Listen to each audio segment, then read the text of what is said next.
ஒரு பதிவு போட்டிருந்தேன் இல்லைங்களா? மாட்டுக்கு வந்து வாழைப்பழம் குடுத்தாங்க. அவங்ககிட்ட பைரவருக்கும் ஏதாச்சும் வாங்கி குடுக்க சொன்னேன். புண்ணியன்னு சொல்லி சொன்னேன். அவங்க குடுத்தாங்க அப்படின்னு சொல்லி ஒரு பதிவு போட்டிருந்தேன் இல்லைங்களா? அதுக்கு ஒருத்தவர் கமெண்ட் பண்ணியிருக்கிறாரு.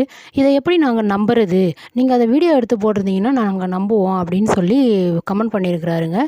நீங்க நம்புறதுக்காக நான் வீடியோ போடலைங்க. மாட்டு வேலை செய்றோம்னா, அங்க சாணி அள்ளுவோம். அந்த மாட்டுக்கு தண்ணி காட்டுவோம். அந்த இடத்தாண்ட வந்து செல்ல எடுத்துன்னு போய் வச்சுக்கின்னு வீடியோ எடுத்துக்கின்னு உட்காந்துருக்க முடியாது. இல்ல அந்த வாழைப்பழம் குடுக்க வர்றவங்க யாருன்னு முன்பின் தெரியாதவர்கள் வந்து குடுக்குறாங்கன்னா, அவங்ககிட்ட "இருங்க நான் போய் செல் எடுத்துன்னு வந்து வீடியோ எடுத்துக்கிறேன்" அப்படின்னு சொல்லி அவங்ககிட்ட என்னால சொல்ல முடியாதுங்க. இது எதேர்ச்சையா நடக்கிறது. எங்க வீட்ல ஒரு பூனை கூட தான் காணாம போச்சு. அப்புறம் அந்த வீட்ல மாட்டு இருக்குதுன்னு சொல்லி சொன்னாங்க. அது வந்து 2 நாள், 3 நாளா உள்ள இருந்தது. அத வீடியோ எடுத்து நான் லைவாவே அத போட்டிருக்கேன். என்கிட்ட அத காப்பாத்தி கூட்டு வந்தப்ப, எப்படி என்னோட பூனை வந்து எங்க வீட்ல வந்து எப்படியெல்லாம் எங்க மேல பாசத்த காட்டுச்சுன்றத லைவா போட்டிருக்கேன். அது செய்யலாம். இது எதேர்ச்சையா நடக்கிறதுங்க இது. அவங்க திடீர்னு வராங்க, குடுக்குறாங்க, போறாங்க. அத வந்து நான் எப்படிங்க வீடியோ எடுத்து போட முடியும்? நீங்க நம்புறதுக்காக நான் வீடியோ போடலைங்க.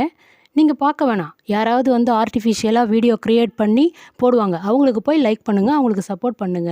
உங்களுடைய சப்போர்ட் எனக்கு தயவுசெய்து தேவையில்ல. பார்த்தீங்கன்னா, "இத எப்படி நம்ம நம்புறது?" அப்படின்னு தள்ளி விட்டு போங்க. எனக்கு கவல கிடையாது.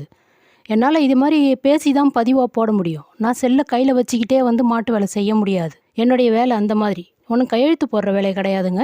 செல்ல பக்கத்திலேயே வச்சுக்கின்னு, அப்படியே வீடியோ எடுத்துக்கினே கையெழுத்து போடுறதுக்கு. என்னங்க கமெண்ட் பண்றீங்க? கமெண்ட் பண்றதுக்கு முன்னாடி யோசிங்க. தள்ளி விட்டு போங்க. நீங்கலாம் கமெண்ட் பண்ண வேண்டிய அவசியமே கிடையாது. என்னுடைய வார்த்தைகளை நம்புறவங்க, என் சேனல பிடிச்சவங்க நெறைய பேர் இருக்கிறாங்க. அவங்க சப்போர்ட் பண்ணட்டும். உங்களுடைய சப்போர்ட் எனக்கு தேவை கிடையாது. ஏன் இந்த மாரிலாம் கமெண்ட் பண்றீங்க? நீங்க தாங்க அவங்களுக்கு பதிலடி குடுக்கணும்.